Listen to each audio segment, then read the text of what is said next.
A nivel de directivas, la seguridad de las máquinas es una de ellas, pero tenemos muchas más directivas aplicables.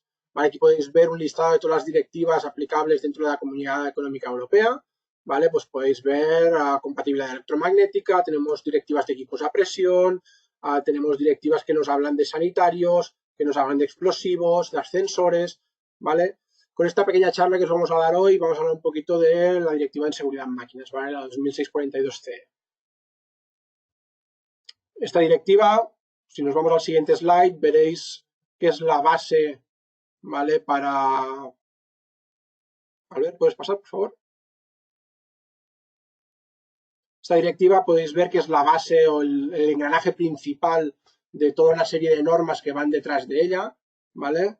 Como podrían ser normas de tipo A, ¿vale? Que son normas muy genéricas que nos hablan un poquito del concepto general de diseño de la máquina, que nos hablan de los procedimientos que tenemos que seguir a la hora de realizar una evaluación de riesgos. Por ejemplo, una norma tipo A sería la 12100, que es una norma muy genérica que nos engloba todas las máquinas de todo el parque de maquinaria posible.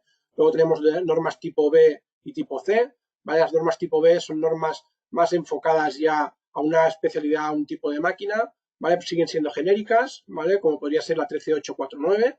La 13849 es una norma que nos habla del diseño de la parte de mando de seguridad de una máquina, ¿vale? Y luego tenemos normas muy específicas, que serían las normas tipo C, ¿vale? Que son esas normas que nos hablan en concreto de una máquina específica. ¿Vale? Tenemos normas para hablar de plegadoras, tenemos normas para hablar de prensas, tenemos normas que nos hablan de taladros de columna, de infinidad de máquinas tienen normativa tipo C. Y esto es una suerte, ¿vale? Porque estas normas tipo C, ¿vale? Nos ayudan en gran medida a cumplir con esa directiva de máquinas. ¿Vale? Si vamos al siguiente slide, vamos a ver lo que diferencia una directiva de una norma. ¿Vale? Las normas no son de obligado cumplimiento, las directivas es como si fuera una ley, por lo tanto lo es. ¿Vale? ¿Qué nos aporta una directiva? Una directiva lo que nos aporta es tranquilidad. ¿Vale? En caso de que nosotros estemos aplicando una directiva de máquinas en nuestra máquina y estamos siguiendo el procedimiento de la directiva de máquinas al dedillo, ¿vale? Como se tiene que hacer, ¿vale? Que nos da una presunción de inocencia. En el caso de que haya un accidente, lamentablemente, en nuestra máquina como fabricante, lo que nos da es la tranquilidad de que tienen que demostrar mi culpabilidad, ¿vale? No es al revés, que yo tengo que demostrar que soy inocente, sino que cumpliendo con una directiva de máquinas, haciendo las cosas como toca, bien hechas, esa directiva de máquinas me da presunción de inocencia, ¿vale? Aparte de esto, la aplicación de la directiva de máquinas a nivel europeo que nos da compatibilidad con otras máquinas, ¿vale? Si todo el mundo diseña los sistemas de mando, diseña las máquinas siguiendo los mismos patrones, es mucho más fácil interactuar entre máquinas, comprar máquinas de diferentes fabricantes y poder vincularlas entre sí. Y aparte nos da este extra de homologabilidad entre ellas, ¿vale? Un ejemplo muy simple que pongo siempre que hablo de estos temas son el tema de las tarjetas SIM. Las tarjetas SIM se pueden comercializar en todo el mundo porque siguen una directiva común, ¿vale? Todo el tamaño, la grosor, los diseños, todos son estandarizados porque cualquier fabricante de dispositivos móviles puede utilizar una SIM de cualquier marca, ¿vale? Eso a nivel de fabricante. A nivel de usuario, ¿qué nos aporta la directiva de máquinas? Pues podéis verlo aquí, compatibilidad actual y en el futuro, ¿vale? Estamos diciendo que la directiva que yo estoy llevando a cabo ahora en mi máquina va a ser aplicable en un futuro, por lo tanto va a tener una continuidad y me va a dar mucha tranquilidad en este aspecto. Me da una seguridad, ¿vale? Yo estoy comprando un producto que está marcado CE, por lo tanto estoy confiando que ese fabricante ha seguido unas normas que me dan una garantía de calidad y de seguridad de ese producto. Y luego simplificas especificaciones, ¿vale? Si yo estoy utilizando una máquina marcada CE, ¿vale? Tenemos en cuenta que he estado referenciando una serie de normas, ¿vale? ¿Podemos seguir? Otro tema más interesante es pues para empresas más grandes donde tienen diferentes plantas en diferentes sitios de Europa. Al estar marcadas da la casuística, ¿no? De que estas empresas se pasan máquinas de un sitio a otro dependiendo del tipo de pieza que se haga y demás. Claro, si ya están marcadas CE, Entonces, cuando llegue a la máquina en otra planta, solo se tendrá que aplicar el 1215, que es lo que ahora comentará, o 1215 si es en España o en otro sitio, pues el Real Decreto que pertoque, ¿no? Exacto. Pero ahora David lo comentará, pero es un tema importante esto. Venga, Exacto. Tal, paso a tal como David. has Lo comentado, siguiente. está claro que en el caso de grandes fabricantes te dan mucha flexibilidad. ¿Vale? Hoy una línea de fabricación de automóviles que está en Polonia se puede ir a España, trasladamos toda la máquina, no tenemos que volver a remarcar CE, sino que tal y como comenta Albert, tendremos que pasar pues la Directiva de Equipos de Trabajo 2009-104 CE. ¿Vale? Vamos a hablar un poquito del tema generacional de la directiva de máquinas, ¿vale? Si yo tengo un parque de maquinaria antiguo, tengo un parque de maquinaria moderno, ¿qué afecta a cada uno? ¿Vale? En resumen, si tenemos una máquina anterior al 95, ¿vale? Al 1 de enero del 95, no aplica ningún tipo de directiva de máquinas, lo que sí que nos aplica es la directiva de equipos de trabajo, ¿vale? Debemos aplicar el Real Decreto 1215 en el caso de estar en España, ¿vale? O en la Directiva de Equipos de Trabajo 2009-104-CE en el caso de estar en otro país de la Comunidad Económica Europea. ¿Vale? Normalmente todos los países hacen una transposición de esas directivas en su marco legal particular, ¿vale? Si tenemos una máquina desde el 1 de enero del 95 hasta el 28 de diciembre del 2009, nos aplica la Directiva de Máquinas 98/37C, ¿vale? Esto es la antigua Directiva de Máquinas. ¿Vale? Si tenemos una máquina actual, ¿vale? Una máquina que estamos fabricando a partir del 29 del 12 del 2009, ya nos aplica la directiva de máquinas actual, la que está vigente ahora mismo, que es la 2006/42CE, que está transpuesta en nuestro Real Decreto en España por el 1644/2008. Lo que veis aquí con el asterisco, ¿vale? Si es una máquina anterior al 95 o con la directiva antigua y hacemos una modificación sustancial, esto implicará unas cosas que hablaremos ahora mismo. ¿Vale? Lo tenemos en cuenta ahora. Venga. Con este slide vamos también a diferenciar las dos cuestiones más comunes que nos hacéis cuando venís a un curso de directiva. Tenemos simplemente dos tipos de cliente. El proveedor de máquina, ¿vale? El que es fabricante de sus máquinas, y el usuario final. ¿Vale? Estos dos enfoques que podemos tener dentro de la directiva de máquinas tienen dos obligaciones, ¿vale? Si yo soy un proveedor de máquinas, si soy un fabricante de máquinas, tengo que cumplir con la directiva de máquinas, la 2006/42CE. En cambio, si yo soy un usuario final, ¿vale? Si yo compro una máquina con marcado CE y la instalo en mi fábrica o en mi lugar de trabajo, lo que tengo que hacer es seguir la directiva de equipos de trabajo. Tengo que seguir la directiva de equipos de trabajo 2009-104CE. Y es obligado. Aunque yo compre una máquina actual con su marcado CE, cuando yo pongo esta máquina en funcionamiento dentro de mi instalación, dentro de mi fábrica, ¿vale? Tengo que hacer una revisión según el Real Decreto 1215, ¿vale? Conforme las prescripciones mínimas de equipos de trabajo, para que esté en conformidad, ¿vale? Porque la máquina, cambiándola de lugar de trabajo, cambiando su emplazamiento, podemos generar peligros nuevos. Por lo tanto, tenemos que hacer una revisión según 1215 para verificar que este emplazamiento final de la máquina no genera un nuevo peligro.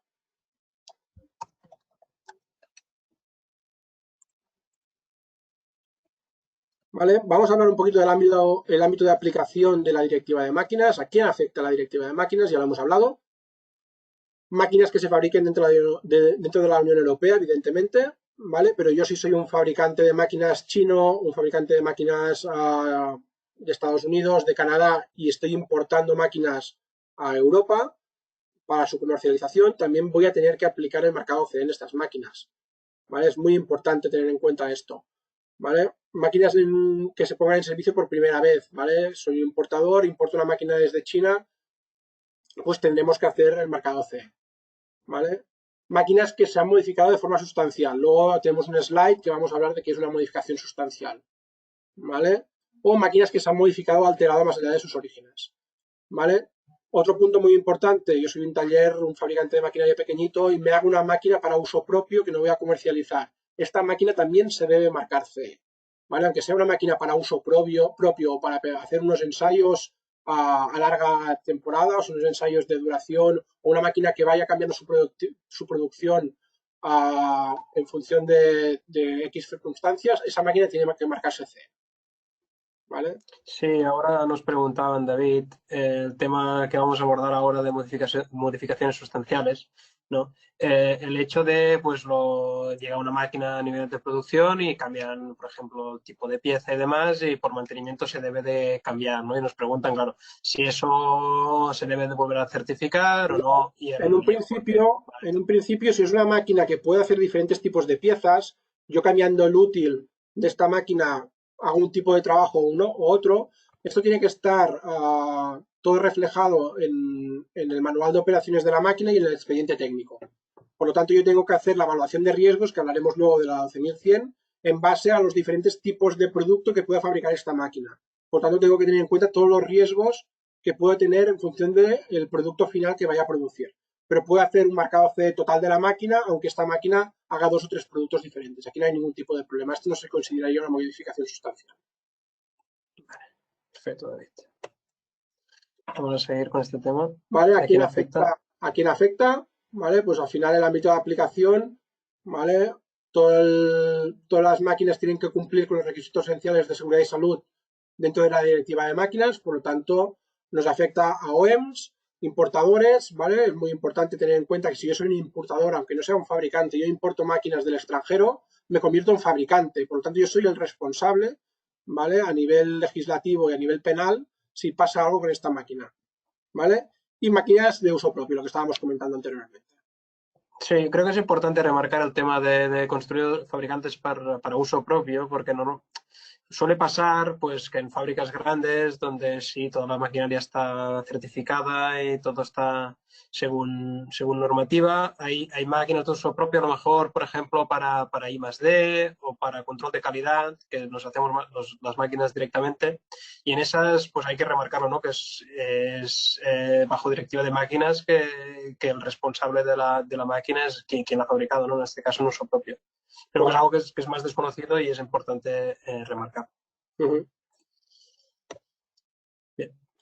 Vamos a hablar de conjunto de máquinas y de lo que es una máquina, ¿vale? Al final una máquina es un elemento con partes móviles, ¿vale? Que hacen una finalidad, ¿vale? Y que la energía originaria para hacer ese movimiento de la máquina no es humana, ¿vale? Una máquina donde yo tengo una polea que la mueve una persona, esto no es una máquina, ¿vale? No se considera máquina, no estaría sujeta a marcado C.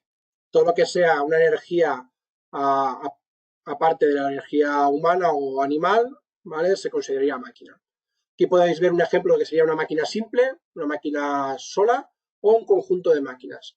Conjunto de máquinas lo entendemos como diferentes máquinas de diferentes fabricantes o del mismo fabricante unidas entre sí para realizar una misma función, ¿vale? Para realizar un producto final, ¿vale? La unión de conjunto de máquinas es muy habitual las preguntas también. Yo tengo marcado C de mi máquina A, mi máquina B, mi máquina C, las 3 máquinas que podemos ver en esta diapositiva, y son de 3 fabricantes diferentes con su marcado C cada una de ellas. Mucha gente nos pregunta, ¿tengo que marcar C el conjunto de máquinas? La respuesta es sí, ¿vale? Yo tengo que asegurar que el conjunto de máquinas por sí mismo es seguro. Por lo tanto, la única forma de asegurar que este conjunto de máquinas es seguro es realizando marcado CE conjunto de las máquinas. Por lo tanto, me tocará recopilar el expediente técnico de cada una de las máquinas particulares, ver la unión física que hay del sistema de mando relativo a la seguridad de cada una de las máquinas, ¿vale? El paro de emergencia de la primera máquina, cómo se une al paro de emergencia de la segunda máquina y al de la tercera a su vez, y la relación que hay entre ellas. Y sobre todo, analizar que la unión entre máquinas no nos provoque riesgos, ¿vale? Que es el punto que nos solemos encontrar normalmente cuando hacemos un análisis de riesgo en una máquina. La máquina por sí sola es segura, pero cuando hacemos la unión entre una máquina y la otra, estas cintas transportadoras, estos transportes que van de un sitio a otro, ese robot que pasa la pieza de un sitio a otro, aquí es donde se generan peligros nuevos, por lo tanto es donde es importante hacer el marcado CE conjunto de toda la máquina. Y es obligatorio, repito, cuando tenemos un conjunto de máquinas trabajando de forma solidaria, se tiene que hacer un marcado único CE.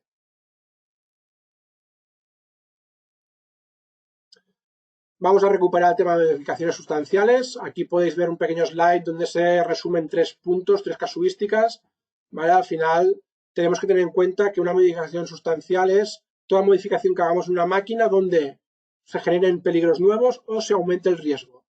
Una modificación tan simple como tener un vallado perimetral de una máquina, cortarlo y abrir una puerta en este vallado perimetral implicará generar un peligro nuevo, ¿vale? Nosotros siempre podemos justificar que hemos añadido un micro de seguridad, que se ha hecho según la normativa 13849 y todo está correcto, pero eso se tendrá que justificar en el expediente técnico, ¿vale? Pero tenemos que tener en cuenta esto, que sería una modificación sustancial. Otras modificaciones sustanciales, cambiar el uso previsto de la máquina, ¿vale? Máquinas que están diseñadas pues para fabricar pan y que luego las pasamos a utilizar pues para fabricar temas de industria del metal. Lo que se hizo pues en Primera, Segunda Guerra Mundial de transformar máquinas para generar temas armamentísticos, por ejemplo. En el caso que esto pasara actualmente, se deberían remarcar CE todas estas máquinas. Cambios relevantes a nivel de seguridad, ¿vale? Lo que os comentaba inicialmente. Añadir o quitar elementos de seguridad se puede considerar una modificación sustancial, ¿vale? Si yo tengo un PLC de seguridad muy antiguo y lo cambio por un PLC nuevo de seguridad sin alterar el funcionamiento de la máquina, esto a ojos de PILF no se consideraría una modificación sustancial. No obstante, cualquier duda que tengáis relativa a esto, al final de toda la presentación tenemos un correo electrónico, nos podéis mandar ahí las consultas y os lo vamos contestando uno a uno, ¿vale? Y aparte de esto, ¿qué tenemos? Pues alterar los límites de la máquina, ¿vale? Nuestras máquinas están diseñadas mecánicamente y estructuralmente para soportar unas velocidades determinadas. Si yo tengo una máquina que duplico o triplico su velocidad de producción, porque a nivel de producción me lo están exigiendo, esta máquina no está diseñada para soportar este sobreesfuerzo, por lo tanto se debería remarcar otra vez la máquina CE, ¿vale? Hacer un estudio de nuevo, ¿vale? Un estudio mecánico, etcétera, etcétera, para ver si realmente soporta estas sobrevelocidades. No sé si quieres añadir algo, Albert. Tenemos otra consulta interesante. Sí, tenemos otra consulta interesante relativo también a los paros de emergencia, Sí. ¿vale? Y es la siguiente. Cuando tenemos un conjunto de máquinas bastante amplio, las Sí. setas de emergencia distribuidas a lo largo del conjunto deben pararlo todos o solo deben parar por subzonas, ¿no? Esto es en base a la 13850. Vale. Exacto. Según la 13850, todo dependerá si tenemos visibilidad sobre toda la máquina o no, ¿vale? Si aunque tengamos una línea muy larga, si tenemos visibilidad total desde todos los paros de emergencia de toda la línea, podemos hacer que cualquier paro de emergencia nos pare toda la máquina, ¿vale? No obstante, si desde nuestro paro de emergencia solo tenemos visibilidad limitada de la máquina, en este paro de emergencia deberá indicar qué elementos para, ¿vale? La 13850, su última modificación, nos indica esto. Se debe indicar de una forma muy clara y que no lleve a errores qué elementos para cada uno de los paros de emergencia que están en la máquina. Si es un paro general, identificaremos paro general de máquina. Si es un paro secuencial o un paro de una zona de máquina, lo tendremos que determinar con un pictograma o con una indicación muy clara que no lleve a error. Exacto. Además, en esta nueva ampliación que se ha hecho de la 13850 en 2015, hay un tema interesante que es que hay que remarcar si el paro está activo o inactivo, ¿no? Esto quiere decir que si el paro está activo, quiere decir que si tú pulsas el paro, pues va a parar la máquina, ¿no? Y exactamente tienes que marcar qué zonas parará. Entonces, ¿cómo sabemos si un paro está activo o inactivo? Debemos hacerlo de varias formas. Por ejemplo, es cambiando el color. Sabéis que un paro de emergencia debe tener fondo amarillo con el pulsador rojo. Si nosotros cambiamos el color del paro de emergencia, entenderíamos que deja de estar activo a pasar de estar inactivo, ¿no? Otras formas es tapándolo o quitándolo, pero eso es algo que se debe hacer en caso de que si yo voy a pulsar el paro de emergencia no me pare otras zonas de la línea, ¿no? Correcto. Otra cosa es que sea un paro que solo actúe sobre una cosa, sobre una de las máquinas, entonces si la máquina está parada no tiene por qué estar mostrado. Correcto. ¿Vale? Bien. Seguimos. Vale, pues a raíz de lo que os comentaba Albert de los paros de emergencia, los componentes de seguridad también son elementos que requieren de un marcado CE. ¿Vale? Aquí tenéis la descripción de lo que es un componente de seguridad. Dentro de la directiva de máquinas veis la descripción de lo que se entiende como máquina. Como máquina, aparte de las máquinas y los componentes de seguridad, se entienden las cinchas, cables de tracción y muchos más elementos que no entraremos a debatir, ¿vale? Porque nuestra especialidad al final es la industria, ¿vale? Pero bueno, sí que creemos que es importante que sepáis que un componente de seguridad es marcado CE, pero que se considera máquina, ¿vale? Y aquí os damos la descripción de lo que es un componente de seguridad, ¿vale? Al final es un elemento que no es necesario para que la máquina funcione, pero que sin él podemos poner en riesgo a los operarios, ¿vale? Por lo tanto, es un equipo que desempeña la función de seguridad. Aquí tenéis un ejemplo de diferentes elementos de seguridad. Para ampliar información tenéis el anexo 5 de la directiva de máquinas, lo podéis consultar, es de libre disposición, ¿vale? Y podéis ver todo el listado de lo que se entiende equipo de seguridad o componente de seguridad. Perfecto. Seguimos. Vamos a seguir ahora con 4 pinceladas muy rápidas de lo que es la 12100, ¿vale? La 12100 es la norma tipo A que nos va a ayudar infinitamente a completar el expediente técnico. Una de las partes más importantes del expediente técnico del mercado CE es el análisis de riesgos, ¿vale? Aquí es donde nos podremos ayudar, ¿vale? Y ahora os vamos a detallar qué partes necesitamos que tenga un análisis de riesgos según la 12100. ¿Vale? Primero de todo vamos a definir dos conceptos muy claros, que a veces dan confusión, ¿vale? Pues son muy importantes. ¿Qué es un peligro? ¿Vale? Un peligro es una fuente potencial de daño, lo podéis ver aquí. ¿Vale? Tenemos una foto de una sierra circular, ¿vale? Está muy claro que esta sierra circular es una fuente potencial de daño, porque si me acerco me puedo cortar. ¿Vale? En cambio, ¿qué es un riesgo? ¿Vale? Lo vamos a ver ahora. ¿Vale? ¿Un riesgo qué es? Pues es... Exacto. Es una combinación, es la probabilidad de que yo me haga daño con ese peligro. ¿Vale? El peligro es inherente, siempre está presente, pero el riesgo dependerá del grado de exposición que yo tenga, el número de personas expuestas, a cuánto tiempo esté expuesto a este peligro, etcétera, etcétera. Ahora vamos a ver estos dos conceptos puestos en práctica dentro de la 12100. ¿Vale? La 12100, ¿qué nos hace? Pues tenemos estos principios generales, ¿vale? A considerar a la hora de estimar el riesgo en una máquina, ¿vale? Evidentemente, un valor muy determinante será cuántas personas están expuestas a esa máquina, ¿vale? El tipo de riesgo, ¿vale? La frecuencia de exposición a este peligro y la duración de la exposición al peligro, ¿vale? La relación entre la exposición a ese peligro y qué efectos puede tener sobre las personas, ¿vale? En función, pues, tenemos temas radiactivos, por ejemplo, que los efectos pueden ser la muerte, ¿vale? Que afectaría a gran volumen de personas, o otros efectos, pues, mucho más reducidos.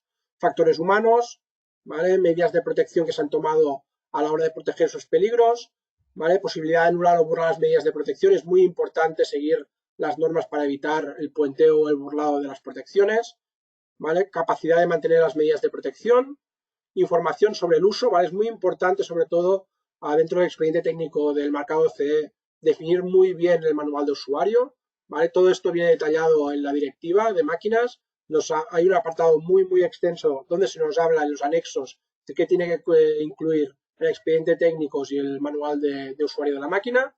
Y luego se tienen que tener en cuenta todos los aspectos, todas las fases de la vida de la máquina, no solo el uso con el operario, sino que se tienen que tener en cuenta todas las fases, desde el montaje, operación normal, mantenimiento, limpieza y desmontaje de esta máquina, ¿vale? Con todos estos aspectos lo que tenemos es una evaluación de riesgos que nos permite estimar el riesgo, ¿vale? Vamos a ver ahora el procedimiento iterativo que vamos a poder seguir, ¿vale? Definimos los límites de la máquina, identificamos los peligros, estimamos el riesgo, valoramos el riesgo, ahora vamos a ver cómo lo hacemos, ¿vale? Y definimos si esta máquina es segura o no, ¿vale? Si no es segura, tenemos que tomar medidas de reducción de riesgo, ¿vale? De esta forma, este proceso será iterativo hasta que tengamos una máquina segura, ¿vale? Si pasamos a la siguiente slide, veréis el procedimiento de la metodología del HRN, ¿vale? Es uno de los métodos que nos propone la 12100 para poder cuantificar esos peligros, ¿vale? Se basa en 4 conceptos: la probabilidad que ese fallo ocurra, la frecuencia de exposición que tiene el operario a ese peligro, ¿vale? Si la frecuencia es muy alta, la probabilidad de que pase un accidente es mucho mayor. Si la frecuencia de exposición es muy baja, la probabilidad baja, por lo tanto el HRN será inferior.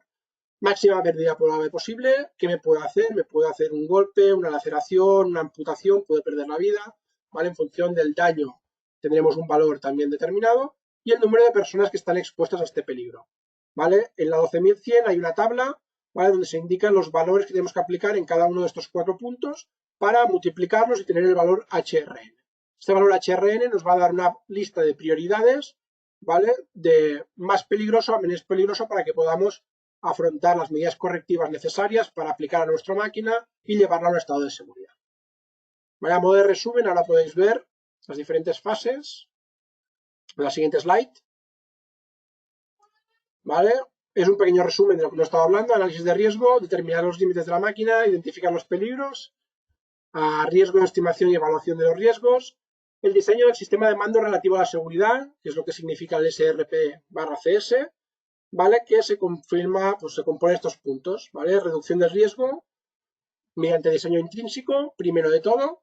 Si mediante diseño intrínseco de la máquina podemos reducir el riesgo, tenemos que aportar elementos de protección que nos permitan reducir el riesgo. Si con estos elementos de protección a dispositivos de parada de emergencia, puertas protectoras, cualquier tipo de elemento que añadamos a la máquina para hacerla más segura, no somos capaces de reducir el riesgo, la única forma que nos va a quedar será formar e informar al operario. Pero esta es la última opción que podemos tomar. ¿Vale? Es un proceso secuencial, primero diseño, segundo añadir elementos de protección que nos reduzcan el riesgo y por último formar e informar al operario. ¿Vale? Una vez tenemos hechos todos estos pasos de diseño, implementamos nuestras medidas de seguridad y las validamos. ¿Vale? Con esta validación de seguridad lo que hacemos es dar conformidad de que las medidas adoptadas son correctas y que nuestra máquina está en estado de seguridad.